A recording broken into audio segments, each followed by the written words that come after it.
Hi, I'm David and welcome to the Retro Builder channel. This channel was created as I have a huge love for all things DIY, and with my home just recently turning 60 years old, I thought it would be great to start sharing some of the jobs that I get up to in and around my home. So sit back, get yourself a cup of tea and enjoy what we have in store for you this episode.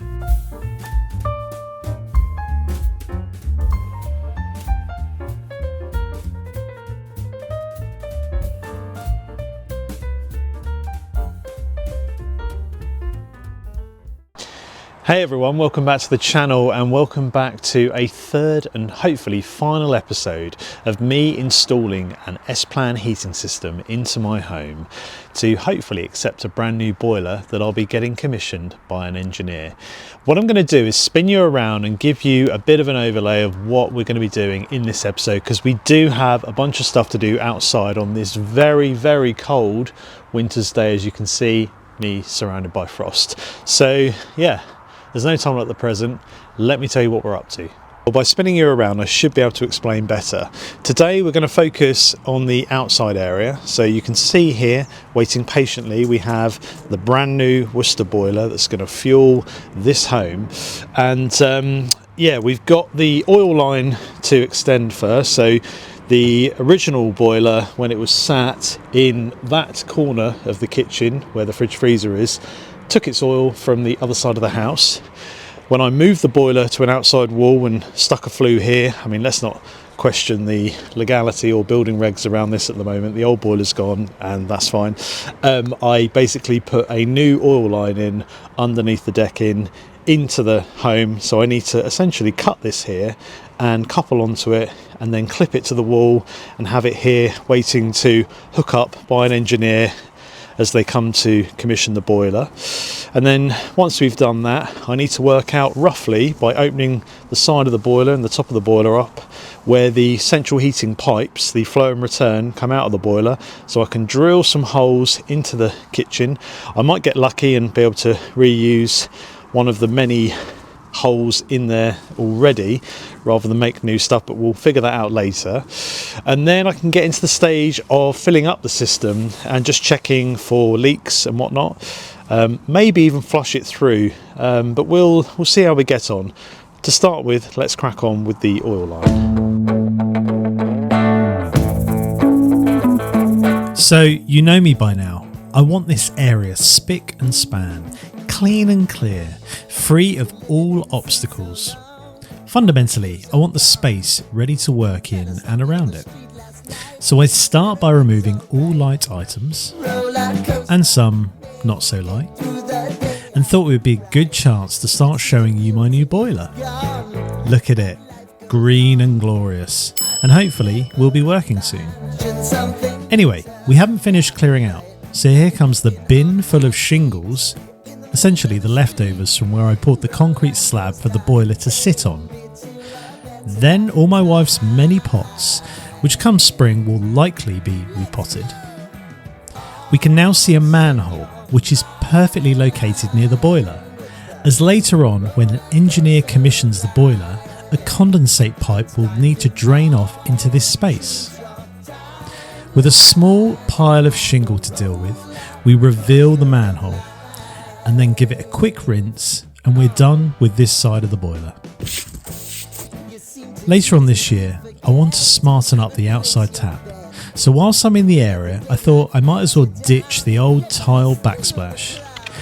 The adhesive is strong, but it doesn't matter as I will be covering this up with a larger, wider set of tiles later on.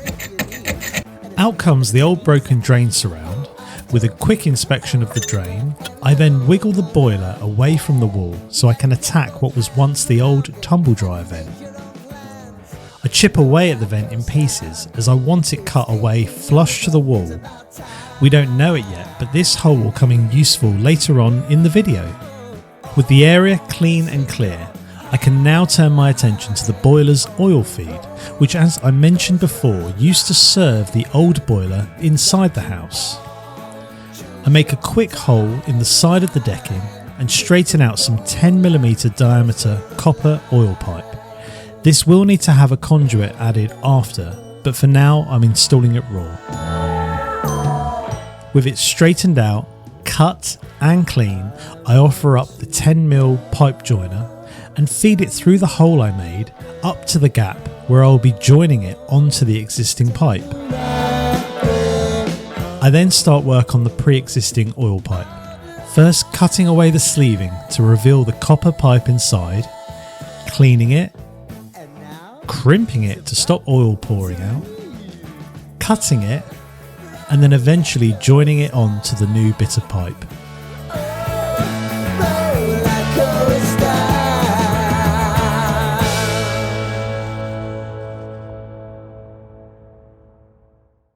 Right, so you've joined me in my garage. I'm on the hunt. I'm on the hunt for some sheet metal because basically the oil line that I've extended, I now need to put on a tap. I need to put on a oil filter, and then the third thing I need to put on is a new regulation fire valve, which is a remote fire valve, and I'm going to house all of that in a nice little box, which you don't have to do. It doesn't need to be weatherproof. These things are designed to live outdoors, but I just think making a little box for them would be a nice thing to do. So yeah, I'm on the hunt for some sheet metal, and perfect. This is what I'm going to use to fabricate it with. So let's try and make it now. So whilst I go ahead and measure up the sheet metal to cut down for a bracket, you may be questioning, what is that? Well, you may be surprised to hear I have another channel on YouTube, and this is the makings of a chassis repair I'm currently working on. If you're interested in cars and what project this may be for, swing by and find out. Anyway, taking the marked metal outside, I fire up my grinder and cut it down to a long length of steel, then mock up where the oil components will sit. P.S. This isn't the fire valve I'm using, it's just for measuring and mocking up. With measurements made, I score 2 lines in each end of the metal, then bang the edges 90 degrees over, followed by drilling a hole in the centre of each end, which will later take the oil pipe in and out. With the holes opened out, I fetch rubber grommets and press them into each hole, and then prime the bracket with an acid etch primer designed to go onto bare metal, then throw some Land Rover red on it, which hopefully you'll agree looks good. Now I need to plumb the components together so they'll sit between each end of the bracket. Starting with the oil filter, I PTFE the ends up and install them. Then with a small piece of cut copper pipe, I join the tap onto the filter and join the filter onto the new regulation remote fire valve. And if you're wondering what these white things are for, well, they're actually little magnets which I offered up earlier, marked, drilled and bolted them to the bracket. So when I take this other piece of sheet metal and bend it and then cut a slit out for the fire valve, it becomes a lid which secures onto the bracket, which means my bracket can now be thrown onto the wall, first checking with a tape measure as the remote fire valve needs to be at least 1 metre away from the boiler. I cut the pipe, offer the bracket up, mark, drill the holes and install raw plugs to hold it, then screw it into place. Open the oil tap from the tank and clear any debris from the line, then lastly fit my tap, filter and fire valve into the bracket, securing the valve remote wire to the pipe where we'll leave the rest for an engineer, and then pop the lid onto my bracket. And we're done. Okay, so with my oil feed completed and tested to the boiler, ready and waiting for an engineer to come and commission those bits, I'm going to go ahead and start thinking about getting the flow and return pipes to the outside. So again, the engineer can hook those up to the boiler when they're over. And I've got a suspicion that the hole, which I made earlier, which is the pre-existing tumble dryer pipe, should work quite nicely to put those flow and return pipes through.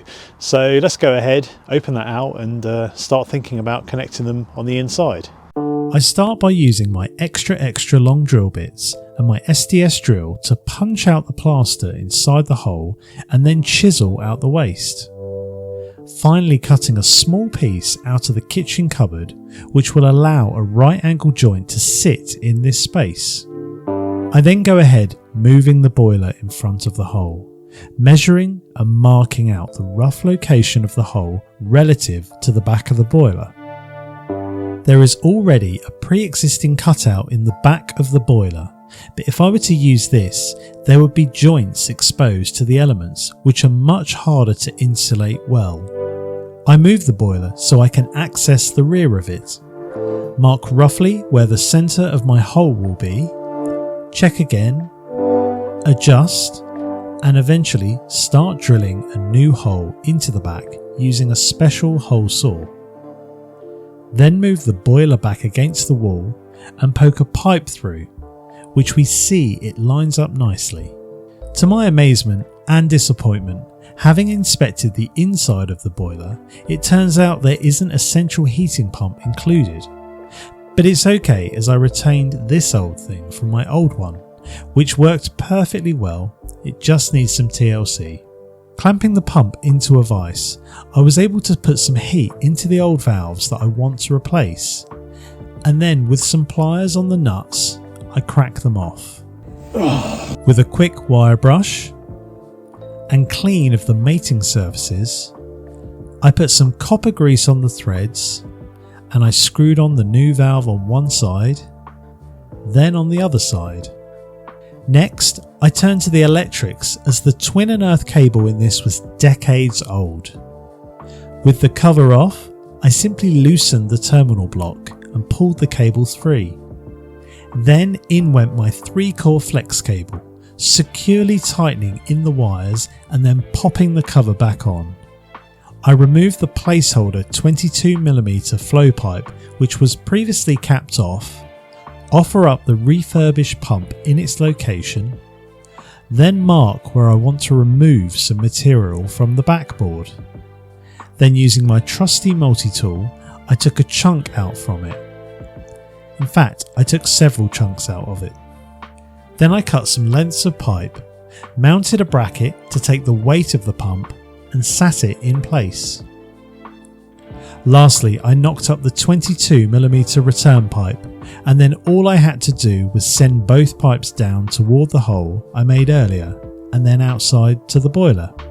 I was hoping to use a couple of 90-degree push-fit couplers, but sadly, due to the size of them, I wouldn't get two next to one another.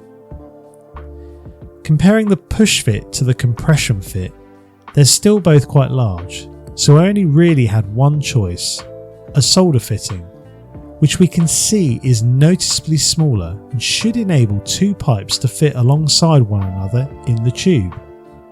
So I worked out the rough length including excess of the copper to send outdoors, then cleaned up all of the parts, added flux, and soldered the 90-degree bends onto the copper pipe, eventually creating not just one, but two complete pipes ready to use. So finally I was ready to test it all. I climbed my ladder into our loft where the expansion tank is, started filling this up, and in turn went around to bleed all of the radiators. In addition, I opened the isolation valves to my new plumbing and let that fill up. With a bit of spare push-fit pipe, I knocked up a connector with an inspection window for the flow and return to be connected. This enabled me to fully fill the whole system and check for any leaks. Now it's time to demonstrate everything working in harmony. Right, from inside, let's just give you another little overview of all 3 episodes combined. So we've got all the plumbing done, all the wiring done, and we've now got the pump, flow, return hooked up on the outside. So yeah, if we just go ahead, give you a bit of a demo, we'll say I want heating. Now bearing in mind I've turned the thermostat down already, let's keep an eye on the 2-port valve. That's moving, and then the pump should get the same signal as the boiler. There we go. That's kicked in. So that's running. You can pretend that a boiler has fired up. And then if we go ahead and say, I want hot water, you can see that opening. Obviously the pump's still running, but what that will mean is that we'll get the pumped hot water. That was always the key thing of installing this S-Plan, so really pleased with that. And we'll go ahead, we'll turn off the heating. 2-port valve close, but then we've still got a signal going to the boiler and the central heating pump. And then if we go ahead and turn off the hot water, that closes, kills the signal to the pump and the boiler. And there we go. That is, well, that's it. I need to just hand this over to a professional. Okay, so it's been 2, maybe 3 weeks on from when I just demonstrated everything working together, and it's safe to say that I still have no working boiler. Yes, I have no working boiler, no working heating. Pains me to say this, but there is good reasoning behind that. And that reasoning is because following that video, I started calling around for quotes, and a couple of the engineers got back to me and said, David, it sounds like you've done some incredible work. I said, thank you. But they said, send over a video and just tell us exactly what you've done. Just show us exactly what has changed. So I sent a video over of all of the oil line and the S-Plan system that I provisioned, shall we say, and tested. And they said, it looks really good. The caveat is that oil line was not meeting building regulations, and I'll spin you around and tell you why. So you will notice a little bit of a difference to the start of the video when I first put the line in. The main thing is that you can see we've got our white UPVC coated copper here now, because in the beginning of the video, I did originally have a UPVC line that came from my tank at the front of the house, went into here, that we cut and joined on, but it was bare copper under here. And I don't think it's particularly bad to have bare copper under something that's shadowed from the sun, but where it was sticking out and bare, they said, well, it really needs to be UPVC coated. And I thought, I'm not going to bother going ahead and swapping that little length. I thought I'll just buy, because I had to buy it anyway, a full length of UPVC coated copper, and now it goes all the way from here all the way to the tank that's around the corner. So that's one length, nothing to maintain, no connections under the decking, and yeah, it meets the regulations. And in addition, when you saw me putting together this little lot, the caveat was, they said every single compression joint on that oil line has to have a pipe insert. So the reason you put pipe inserts into the end of copper when you're crushing down on it is so, well, just that the copper doesn't get crushed. It compresses the olive and it won't go any further. So I've gone ahead and put on every single connection, even at the tank, little pipe inserts in the end of the copper line, and that also now meets the new building regs. So meeting building regs, I was then going back to this specific engineer who gave me the advice, who I was very thankful for, and they quoted me, although they didn't quote me happy. They said, David, looks good to me, let's get going. It'll be £1,000 for a morning's work and I'll have that boiler up and running. And I said, I'm sorry, it sounds like you said £1,000 for 3 hours work. He said, I did. Now, again, this isn't me knocking anyone who is certified, who is formally trained, who's done the time in college, university, apprenticeships. You know, this is very skilled work. It's very safety oriented. It has to be right.